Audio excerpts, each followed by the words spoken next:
Hello friends, आपका स्वागत है हमारे यूट्यूब चैनल स्टडी 15 पर।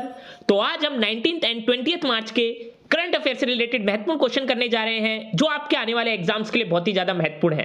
तो आज हम इस वीडियो में जितने भी क्वेश्चन करेंगे सारे के सारे सिलेक्टेड है और एग्जाम पॉइंट ऑफ व्यू से बहुत ही ज्यादा महत्वपूर्ण है। तो अगर आप किसी भी एग्जाम की तैयारी कर रहे हैं तो ये वीडियो बहुत ही ज्यादा महत्वपूर्ण साबित होगी, तो इसलिए वीडियो को अंत तक देखिएगा।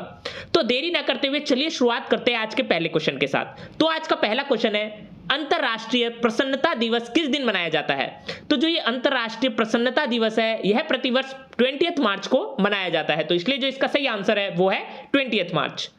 आज का अगला प्रश्न, यूके में डायना लिगेसी पुरस्कार के भारतीय प्राप्तकर्ता कौन है? तो यूके में जो डायना लिगेसी पुरस्कार था उसके जो भारतीय प्राप्तकर्ता है वो है उदय भाटिया और मानसी गुप्ता। तो इसलिए जो इसका सही आंसर है वो है उदय भाटिया और मानसी गुप्ता। आज का अगला प्रश्न, हाल ही में याउंडे डिक्लेरेशन चर्चा में था, यह किससे संबंधित था?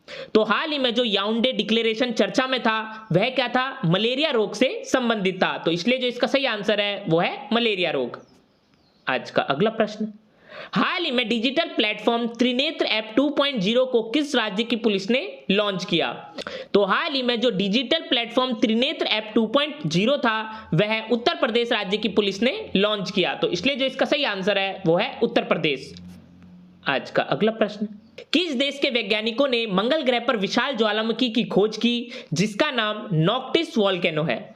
तो जो संयुक्त राज्य अमेरिका के वैज्ञानिक हैं उन्होंने ही मंगल ग्रह पर क्या किया है? विशाल ज्वालामुखी की खोज की है जिसका नाम उन्होंने नॉक्टिस वोल्केनो रखा। तो इसलिए जो इसका सही आंसर है वो है संयुक्त राज्य अमेरिका। आज का अगला प्रश्न, हाल ही में चर्चा में रहा कोविंद समिति किससे संबंधित है? बहुत ही ज्यादा इंपॉर्टेंट क्वेश्चन है। तो हाल ही में जो चर्चा में रहा कोविंद समिति था वह क्या था? एक साथ चुनाव से संबंधित है। तो इसलिए जो इसका सही आंसर है वो है एक साथ चुनाव। आज का अगला प्रश्न, किन्होंने भारतीय निशानेबाजी टीम के सफल अभियान के हिस्से के रूप में पोलिश ग्राउंड प्रिक्स के दौरान पेरिस ओलंपिक कोटा विजेताओं के रूप में स्वर्ण पदक जीते? तो वे भारतीय निशानेबाजी टीम के सदस्य थे अखिल शोसराण और अनीश भानवाला, जिन्होंने पोलिश ग्राउंड प्रिक्स के दौरान पेरिस ओलंपिक कोटा विजेताओं के रूप में स्वर्ण पदक जीते। तो इसलिए जो इसका सही आंसर है वो है अखिल शोराण और अनीश भानवाल। आज का अगला प्रश्न, किस कंपनी को लगातार 8वें वर्ष किन सेंट्रिक सर्वश्रेष्ठ नियोक्ता के रूप में मान्यता दी गई है? तो वह कंपनी है Tata AIA life insurance company limited, जिनको लगातार 8वें वर्ष किन सेंट्रिक सर्वश्रेष्ठ नियोक्ता के रूप में मान्यता दी गई है। तो इसलिए जो इसका आंसर है Tata AIA life insurance company limited.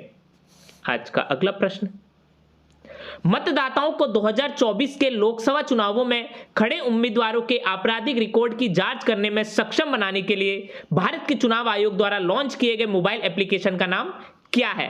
मतदाताओं को 2024 के लोकसभा चुनाव में खड़े उम्मीदवारों के आपराधिक रिकॉर्ड की जांच करने में सक्षम बनाने के लिए भारत के चुनाव आयोग द्वारा जो लॉन्च किया गया मोबाइल एप्लीकेशन का नाम है वो है नो योर कैंडिडेट। तो इसलिए जो इसका सही आंसर है वो है नो योर कैंडिडेट।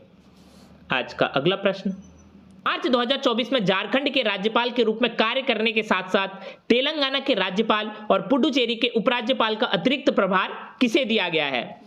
तो झारखंड के राज्यपाल के रूप में कार्य करने के साथ तेलंगाना के राज्यपाल और पुडुचेरी के उपराज्यपाल का जो अतिरिक्त प्रभार दिया गया है वो दिया गया है CP राधाकृष्णन जी को। तो इसलिए जो इसका सही आंसर है वो है CP राधाकृष्णन। आज का अगला प्रश्न, भारत निर्वाचन आयोग ने राष्ट्रीय दिव्यांगजन आइकन के रूप में किसे चुना है? तो भारत निर्वाचन आयोग ने राष्ट्रीय दिव्यांगजन आइकन के रूप में शीतल देवी को चुना है। तो इसलिए जो इसका सही आंसर है वो है शीतल देवी। आज का अगला प्रश्न, 1 मई 2024 से प्रभावी P&G इंडिया के नए CEO के रूप में किसे नियुक्त किया गया है? तो 1 मई 2024 से प्रभावी P&G इंडिया के जो नए CEO के रूप में नियुक्त किए गए हैं वो किए गए हैं कुमार वेंकट सुब्रमण्यम। तो इसलिए जो इसका सही आंसर है वो है कुमार वेंकट सुब्रमण्यम। आज का अगला प्रश्न, मार्च 2024 में रूसी संघ में भारत के अगले राष्ट्रदूत के रूप में किसे नियुक्त किया गया है? तो रूसी संघ में भारत के अगले राष्ट्रदूत के रूप में विनय कुमार को नियुक्त किया गया है। तो इसलिए जो इसका सही आंसर है वो है विनय कुमार। आज का अगला प्रश्न, भारत के पहले इंडोर एथलेटिक्स सेंटर का उद्घाटन किस राज्य में किया गया? तो भारत के पहले इंडोर एथलेटिक्स सेंटर का उद्घाटन उड़ीसा राज्य में किया गया। तो इसलिए जो इसका सही आंसर है वो है उड़ीसा। आज का अगला प्रश्न, मार्च 2024 में क्यूबा में भारत के अगले राजदूत के रूप में किसे नियुक्त किया गया है? तो मार्च 2024 में क्यूबा में जो भारत के अगले राजदूत के रूप में जिसे नियुक्त किया गया है उनका नाम है टी आर्मस्ट्रॉन्ग चांगसन। तो इसलिए जो इसका सही आंसर है वो है टी आर्मस्ट्रॉन्ग चांगसन। आज का अगला प्रश्न, कोटक महिंद्रा बैंक ने वन कोटक का ग्रुप प्रेसिडेंट किसे नियुक्त किया है? तो कोटक महिंद्रा बैंक ने वन कोटक का जो ग्रुप प्रेसिडेंट नियुक्त किया है वह किया गया है जयदीप हंसराज को। तो इसलिए जो इसका सही आंसर है वो है जयदीप हंसराज। आज का अगला प्रश्न, मार्च 2024 में पुणे स्थित गैर बैंकिंग वित्तीय कंपनी पूनावाला फिनकॉर्प के मुख्य कार्यकारी के रूप में किसे नियुक्त किया गया है? तो पुणे में जो स्थित गैर बैंकिंग वित्तीय कंपनी पूनावाला फिनकॉर्प के जो मुख्य कार्यकारी के रूप में जिसे नियुक्त किया गया है उनका नाम है अरविंद कपिल। तो इसलिए जो इसका सही आंसर है वो है अरविंद कपिल। आज का अगला प्रश्न, भारत किस देश के साथ एक्सरसाइज टाइगर ट्रायम्फ 24 का आयोजन कर रहा है? तो भारत क्या है, यूएसए देश के साथ क्या कर रहा है, एक्सरसाइज टाइगर ट्रायम्फ 24 का आयोजन कर रहा है। तो इसलिए जो इसका सही आंसर है वो है यूएसए। आज का अगला प्रश्न, कौन सा देश भारत से हिंदुस्तान एरोनॉटिक्स लिमिटेड द्वारा निर्मित 2 डोर्नियर 228 विमान खरीदने की योजना बना रहा है? तो वह देश है गुयाना, जो क्या कर रहा है, भारत से हिंदुस्तान एरोनॉटिक्स लिमिटेड द्वारा जो निर्मित 2 डोर्नियर 2028 विमान है उसकी खरीदने की योजना बना रहा है। तो इसलिए जो इसका सही आंसर है वो है गुयाना। आज का अगला प्रश्न और अंतिम प्रश्न, मार्च 2024 में पश्चिम बंगाल के पुलिस महानिदेशक के रूप में किसे नियुक्त किया गया था? तो मार्च 2024 में पश्चिम बंगाल के जो पुलिस महानिदेशक के रूप में जिसे नियुक्त किया गया है उनका नाम है विवेक सहाय। तो इसलिए जो इसका सही आंसर है वो है विवेक सहाय। तो ये थे 19th एंड 20th मार्च के बहुत ही ज्यादा महत्वपूर्ण करंट अफेयर्स जो आपके आने वाले एग्जाम्स के लिए बहुत ही ज्यादा महत्वपूर्ण है। तो अगर ये वीडियो आपको अच्छी लगी तो जाकर हमारे चैनल को सब्सक्राइब करिए और लाइक के बटन को दबाना ना भूलिएगा।